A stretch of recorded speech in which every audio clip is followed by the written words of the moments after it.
continuamos en este debate socialista y en este momento vamos a hacer una entrevista. Está nuestro periodista Jonathan Pérez del equipo de Debate Socialista aquí en Venezolana de Televisión, pues haciendo una entrevista a Enrique Dussel. Él es, él es filósofo de la patria grande, argentino-mexicano y con aportes extraordinarios a Venezuela. Su pensamiento nos ha ayudado, nos ha iluminado. Así que vamos a oír esta entrevista y volvemos después nosotros a seguir compartiendo en este debate socialista. Gracias por el pase, buenas noches. Nos encontramos con el filósofo argentino residenciado en México, Enrique Dussel, un pensador filosófico latinoamericano que tiene sobre más de 70 libros. Bienvenido a Debate Socialista, profesor. Profesor, nos gustaría que nos diese un balance, algunas reflexiones filosóficas sobre esta cumbre del CELAC que acaba de culminar en Caracas. Bueno, este encuentro es un encuentro histórico porque realmente tiene un larguísimo antecedente. Allá por 1826 se pensó hacer aquel gran congreso que Bolívar había soñado, no solo Bolívar, también Lucas Alamán en México y el propio San Martín. Todos habían pensado continuar la unidad que había sido colonial pero ahora independiente y realmente nunca se pudo. El primer ministro inglés, Canning, inmediatamente comenzó a obrar y a operar para hacer fracasar aquel congreso, y después Estados Unidos instaurará una política desde Estados Unidos, lo que se va a llamar el panamericanismo, que culmina en la OEA, que es la organización continental pero bajo la hegemonía norteamericana, y eso lo hemos sufrido hasta ahora. Por eso realmente una comunidad de estados, pero sobre todo de nuestros pueblos latinoamericanos y del Caribe, es por fin la realización o el comienzo de la realización de un sueño que de paso hemos tenido siempre los intelectuales de América Latina y en especial de la filosofía. Y yo me acuerdo en el año 57, ya más de 50 años, cuando tomé un barco saliendo de Buenos Aires hacia Europa para hacer mi doctorado y llegué a Montevideo y casi no podía decir nada de Montevideo. Había hecho toda una licenciatura de filosofía, conocía Atenas, París, toda la filosofía griega, romana, europea, pero cuando llegué a Montevideo ni sabía lo que era el Uruguay. No, nunca me habían hablado ni en la secundaria ni en la universidad. El barco siguió a Santos y descubrí a Brasil, Río de Janeiro, Recife, y yo me dije, ¿qué pasó? Y ahí, hace 50 y tantos años, yo empecé a decir, ¿qué es América Latina? Tenemos que pensar esto, y el ideal de esta unidad pues significó el fundamento mismo de mis estudios, aún en Europa, en distintas partes, y lo que he hecho en estos años. La unidad latinoamericana es fundamental. Y lo interesante es que dentro de esta crisis actual, de Europa en especial, que fue la gran metrópolis imperial que después Estados Unidos ha continuado, en estas crisis europeas, América Latina, en vez de esta vez ser contagiada por ella, es capaz de comenzar a organizarse para solucionar nuestros problemas de una manera con autodeterminación. Así que es un acontecimiento mayor. Profe, ¿puede ser que estamos del camino de la integración y la unidad necesaria para la soberanía de la región? Sí, cuando se habla de soberanía es bueno recordar que el único soberano es la comunidad política o el pueblo. En realidad los estados no son soberanos, sino que ejercen delegadamente la soberanía de los pueblos. Por eso es muy interesante que tenemos que coordinar los estados como macros instituciones políticas, pero más que eso todavía tenemos que coordinar la unidad de nuestros pueblos. Yo creo que es muy importante que la conciencia subjetiva de cada latinoamericano debe comenzar a considerarse no solo venezolano, mexicano, brasileño o argentino, sino al mismo tiempo latinoamericano. Por ejemplo, los europeos han hecho un pasaporte europeo y luego de cada país. Mire qué interesante sería tener un pasaporte latinoamericano y además de cada país, pero que fuera un pasaporte con un color América Latina, que uno se considerase latinoamericano. Hay que avanzar, estamos en el comienzo, pero esta integración tiene que ser ciertamente política, económica, militar, pero yo insistiría en que vamos a tener que pensar seriamente y que es el punto de partida y casi la más fácil, por cuanto somos realmente un continente cultural, tenemos que también pensar en la unidad cultural de América Latina. ¿Cómo se lee eso, profe? Se lee, por ejemplo, que todas nuestras historias nacionales siempre estén insertas en la historia latinoamericana. Cuestión que es muy fácil, porque cuando nosotros hablamos de la conquista de México a Venezuela, Perú, Brasil o Chile, sabemos lo que es la conquista, sabemos que hubo conquistadores, sabemos que hubo pueblos originarios llamados indios, no de manera adecuada porque Colón creyó estar en el oriente, pero bueno, nuestros indígenas, nuestros pueblos originarios, los tenemos todos, cada uno diferenciado, pero sabemos de lo que se trata, sabemos lo que significó la conquista, ese genocidio de los indios, sabemos que hubo un mundo europeo que no nos descubrió, sino que nos invadió a partir del 12 de octubre de 1492. Eso del descubrimiento de América habría que ponerlo definitivamente entre las palabras olvidadas y hablar del comienzo de la invasión de América, que es muy distinto. Y entonces una historia común estudiada donde entre lo nacional, una literatura latinoamericana donde entra la literatura nacional y así todos los aspectos de la cultura, empezando por la lengua. Todos hablamos una lengua que se nos impuso, pero ya es nuestra, desde México a Argentina. Pero vimos ayer, cuando Dilma, la gran presidenta brasileña, habló, tuvimos que traducirla. Y claro, había que ponerse auriculares para escuchar el portugués.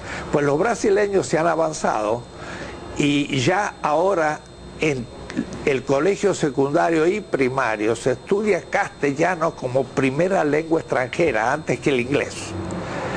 Tendríamos nosotros que hacer lo recíproco, enseñar en todos los países de esta parte de América Latina el portugués como primera lengua extranjera y así no necesitaríamos auriculares en el futuro. Eso es parte de la unidad latinoamericana y entonces podríamos leer perfectamente libros brasileños y al mismo tiempo ellos leer, que ya lo hacen, libros en castellano. En los Brasil están más avanzados que nosotros en eso. Uno va a Brasil y habla castellano y todos lo entienden. En cambio ellos llegan aquí y tienen que intentar hablar un portuñol para que nosotros los entendamos. Están más integrados ellos que nosotros. Profesor, ¿cómo hacemos para entender a los pueblos y a sus líderes que integración no solo significa intercambio comercial? Y bueno, justamente, el comercio y lo económico es un campo fundamental. Y fundamental porque en el sistema en que vivimos por ahora y va a ser por mucho tiempo, la sobrevivencia, la reproducción de la vida se logra por satisfactores que compramos en el mercado y por lo tanto tenemos que tener dinero para comprarlo y para tener dinero hay que tener un salario, para tener un salario hay que tener un trabajo y es el mundo capitalista como se entiende normalmente. Y en ese caso pues la integración económica es fundamental porque es la manera de poder reproducir la vida de nuestros pueblos y lo que produce un país pues debe ser intercambiado por lo de los demás y sería bueno que fuera en primer lugar en una situación de equilibrio, de justicia, de equidad entre los países latinoamericanos y no entrar en desproporciones con países que a veces se dicen más desarrollados, nos venden mucho más caros los productos más elaborados y nosotros les vendemos en bruto las materias primas y en el intercambio seguimos perdiendo. Tenemos que integrarnos económicamente, es fundamental. Pero para poder integrarnos aún económicamente y defendernos de la competencia de otros también continentes, porque la China solo es un continente, la India es un continente, Europa es un continente y Estados Unidos son 50 estados, es también un continente. Y nosotros en cambio diversificados, expuestos y no reunidos, somos demasiado débiles. Entonces la economía es fundamental, pero sin la política que garantiza militarmente y por las estructuras del ejercicio del poder esa unidad económica, tampoco lo económico es posible. Y sin que los sujetos de todos esos mercados y miembros de esos estados no se unifiquen culturalmente, pues tampoco tenemos fuerza. O sea, la fuerza, el poder de América Latina viene de un desarrollo industrial. La cuestión sería no según los criterios de la modernidad antiecológicos, sino también ecológicamente, económicamente, pero tiene que también la subjetividad estar integrada. Quiere decir que no es solo la unidad económica, tenemos que intentar al menos la unidad política, y eso se verá cómo, la unidad cultural, que como digo, es como la más fácil y la más barata, y sin embargo es la que toca a cada sujeto en su interioridad. Y al decir cultural, digo estética, digo musical, digo cinematográfica, una cantidad de aspectos que llenan la vida cotidiana y que son muchas veces lo propio de la vida en su satisfacción. Cabe destacar que el profesor Dussel se encuentra en Venezuela en la realización del 6º Foro de Filósofos Latinoamericanos y del Caribe, ¿no? ¿A qué conclusiones han llegado? ¿Qué temas han tratado? Justamente fue una reunión muy importante de más de 60 participantes de casi todos los países latinoamericanos, con la presencia de algún colega de la India, del África, muy interesante, y se trataron temas de importancia. Se discutió el Estado, porque hay a veces algunos que creen que hay que debilitar el Estado, y estos son tanto el neoliberalismo, que dice el Estado no es necesario y el comercio o el mercado hace todo, y lo que hace en realidad es explotar a los países, o otros que sería la extrema izquierda, más bien anarquista, que dice el Estado es dominador.